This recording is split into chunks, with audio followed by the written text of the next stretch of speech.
Good morning, সকলকে সুপ্রভাত এবং ওয়েলকাম জানাই Patabaj study centre 0.1 YouTube and Facebook পেজে।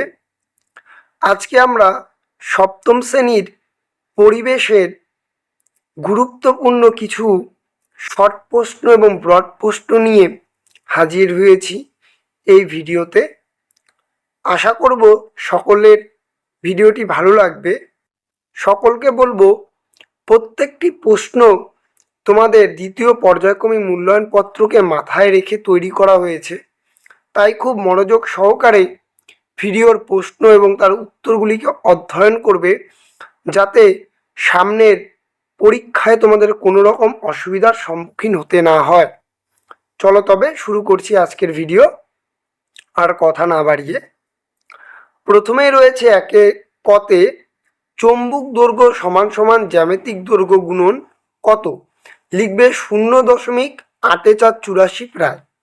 খ নাম্বার, প্রিন্সিপিয়া গ্রন্থটি বিজ্ঞানী আইজ্যাক নিউটনের লেখা। গতে রয়েছে কোনো বস্তু স্থির থাকার ধর্মকে স্থিতিজাড্য বলে। ঘতে বলেছে ইলেকট্রিক বাল্বের ফিলামেন্ট স্টান্টিং ধাতু দ্বারা তৈরি। তারপরে বলেছে সাধারণ লবণের রাসায়নিক সংকেত NaCl বা সোডিয়াম ক্লোরাইড। চতে রয়েছে Sg হলো পারদ মৌলের সংকেত। তারপরে রয়েছে পরমাণু নিঃসৃত কণাটির নাম কি? লিখবে নিউট্রন। চতে রয়েছে সোলার ক্যালকুলেটর শক্তির উৎস কি? লিখবে সৌরশক্তি। ছতে রয়েছে একটি অ্যাসিডের সংকেত লেখো। লিখতে পারো HCl অথবা H2SO4। তারপরে প্রশ্ন রয়েছে চৌম্বকের উদাসীন অঞ্চল কোথায় থাকে? লিখবে মাঝখানে বা মধ্যপ্রদেশে। ঝতে রয়েছে সর্বপ্রথম কোথায় পেট্রোলিয়াম খনন শুরু হয়? লিখবে মার্কিন যুক্তরাষ্ট্রের পেনসিলভেনিয়ার 1859 সালে। তারপরে বলেছে 1 জুল সমান সমান 1 নিউটন ইন্টু ড্যাশ মিটার। লিখবে 1। তারপরে বলেছে আলো বিচ্ছুরণের একটি প্রাকৃতিক দৃষ্টান্ত কি? লিখবে রামধনু। তারপরে বলেছে এলইডির ফুল ফর্ম কি? লিখবে লাইট এমিটিং ডায়োড। তারপরে বলেছে আর্সেনিকের সংকেত কি? লিখবে AS। গতে রয়েছে চাঁদের আলো সপ্রভ নাকি অপ্রভ? লিখবে এটি সম্পূর্ণ অপ্রভ, কারণ চাঁদের নিজস্ব কোনো আলো নেই।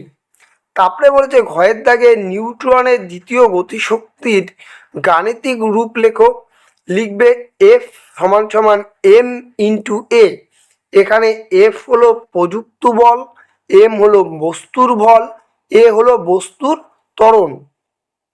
তারপরে বলেছে তড়িৎ চৌম্বকের শক্তি কিভাবে বৃদ্ধি করা যায়? লিখবে তড়িৎ চৌম্বকের শক্তি নিম্নলিখিত উপায়ে বৃদ্ধি করা যায়। যেমন 1, তড়িৎ প্রবাহের পরিমাণ বৃদ্ধি করে।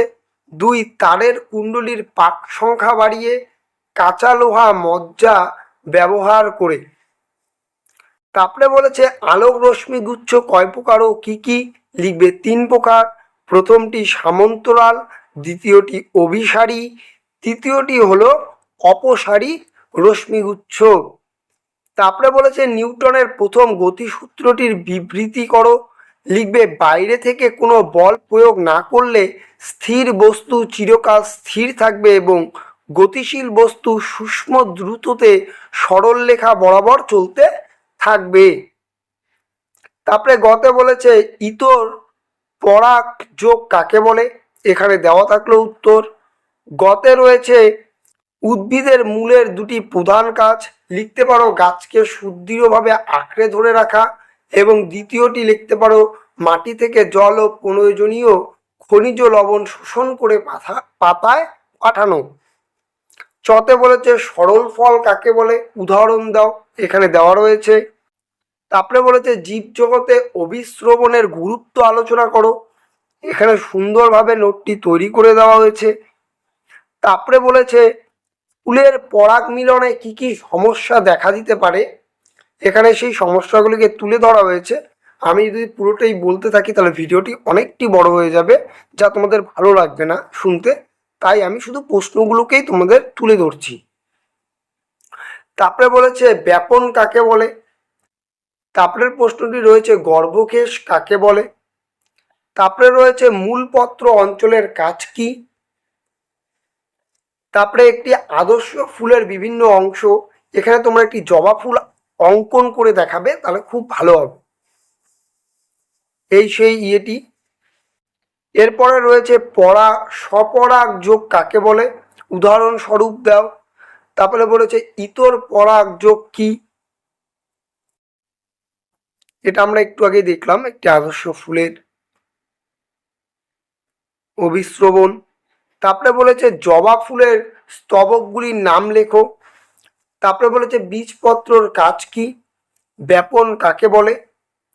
এই একটি নমুনা প্রশ্ন। ভিডিওটি ভালো লাগলে তোমরা অবশ্যই ইউটিউব চ্যানেলটিকে সাবস্ক্রাইব করবে। ফেসবুক পেজ থেকে দেখে থাকলে সকলকে বলো পেজটিকে ফলো শেয়ার দিয়ে পাশে থাকবে এবং নিজেদের বন্ধু বান্ধবদের মাঝে শেয়ার করবে, যাতে তারাও উপকৃত হতে পারে। আর সকলকে বলবো ভালো করে পড়াশোনা করতে। এবং তবে আসছি, দেখা হবে নতুন একটি ভিডিও নিয়ে। ততক্ষণ ভালো থাকবে, সুস্থ থাকবে, সর্বোপরি পড়াশোনা করবে, যাতে তোমরা ভালো রেজাল্ট করতে পারো। তবে আসছি।